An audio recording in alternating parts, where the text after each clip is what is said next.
કુકરમાં 2 વાટકી ચોળા બાફવા મૂક્યા છે. તેમાં મીઠું નાખી ઢાંકણું રાખી 6-8 સીટીઓ વગાડવાની. બાજુમાં મેં ભાત મૂક્યા છે, ચોળાનું શાક અને ભાત, રસાવાળા ચોળાનું શાક અને ભાત બંને બનાવવાના છે.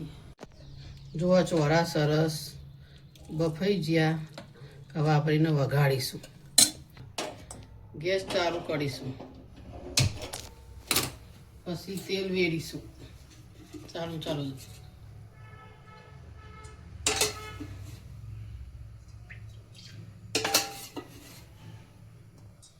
3 ડોકલી તેલ, 3 ચમચા.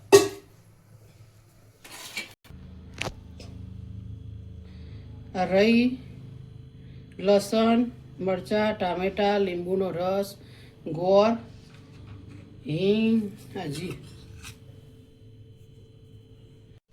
1 ચમચી રહી, લસણની 2 કળીઓ 3-4, મરચાં 3-4, ટામેટું 1, અડધી લીંબુનો રસ અને ગોળ 2 ચમચી.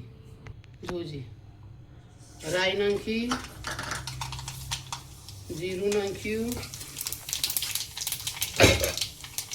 અડધી ચમચી હિંગ નાખી, લસણ નાખી દીધું આપણે, મરચાં નાખી દીધા,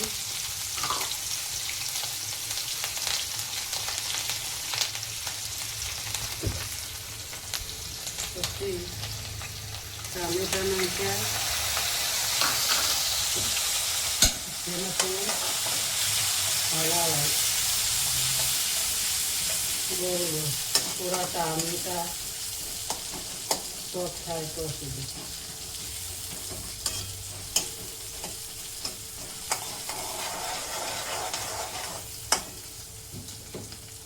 થોડા લીમડાના પાન પણ નાખી દેવા.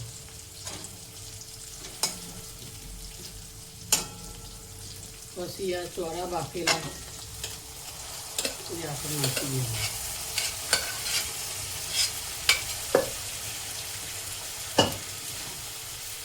તેમાં હલાવવાનું. પછી હળદર નાખવાની 1 ચમચી અને થોડી, મરચું 1 ચમચી નાખવાનું, ધાણા જીરું 1 ચમચી નાખવાનું, મીઠું તો આપણે બાફતી વેળાએ નાખી દીધું પણ તોય થોડુંક નાખવાનું. પછી હલાવવાનું. એક થઈ જાય મસાલો ત્યાં સુધી હલાવવાનું.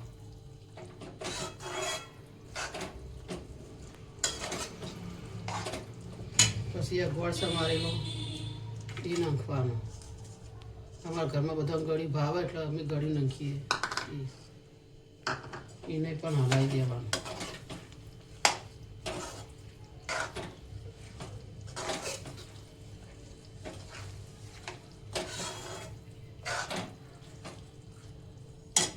પછી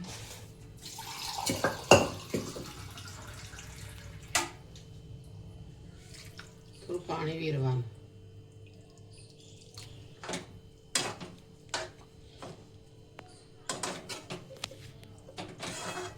થોડું જ પાણી વેરવાનું, અડધું પાલું જેટલું જ. થોડું લીંબુનો રસ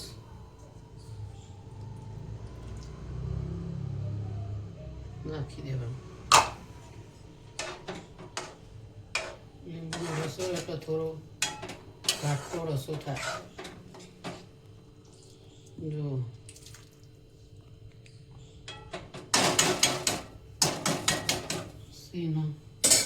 થોડીક વાર માટે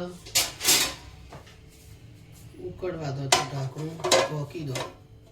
પછી આપણે કોથમીર નાખીશું. પછી આપણે એકવાર જોઈ લેવાનું. પછી કોથમીર ભભડાવવાની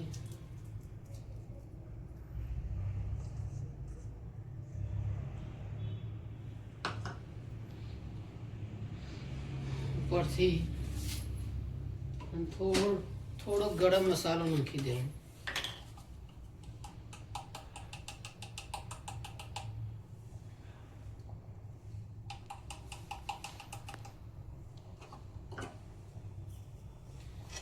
પછી ફરીથી હલાવી દેવાનું.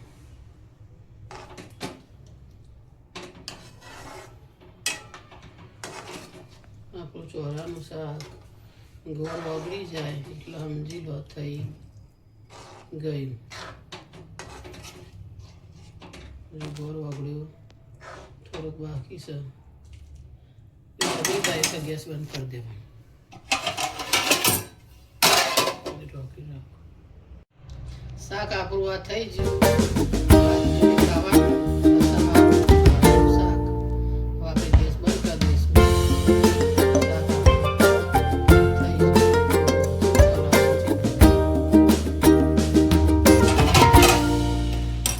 ગેસ આપણે રોકી દીધું, ગેસ આપણે બંધ કરી દીધું.